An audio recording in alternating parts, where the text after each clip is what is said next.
খাইছে, আবারও খাইছে, আমাদের আফাই খাইছে।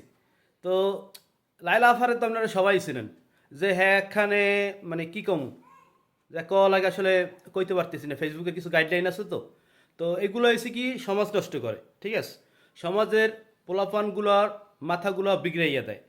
মানে একটু একটু পোলাপানের লাগে বিয়া শাদি করিয়া প্রেম প্রীতি করিয়া পুরা সোশ্যাল মিডিয়াটারে ওরা নষ্ট করছে। অগো জন্য আজকাল সোশ্যাল মিডিয়ায় ঢুকতে গেলে কোনো ভিডিও দেখতে গেলে অগো এই কুকীর্তির ভিডিওগুলো আমাদের সামনে চলে যায়, ঠিক আছে। তো এগুলোর কি কোনো বাপ মা নাই, এগুলোর আত্মীয় স্বজন নাই? আর পাবনা পাঠাইতে পারেন না আপনারা? পাবনা গারোতে ওরা যে রাখ্যান যান, এগুলোর জন্য সমাজ নষ্ট করেন। এই সমাজে কোনো এই সমাজটারে বাঁচান আপনারা। বর্তমানে যে সমাজে যা চলতেছে এগুলোর নিয়ে 2 দিন পর পর এই লায়লা মামুন এই আরেকটায় প্রিন্সা এটায় ওটায়, মানে পুরো সোশ্যাল মিডিয়াটা নষ্ট করে। জোতাই দিয়ে পিটান দরকার এগুলারে।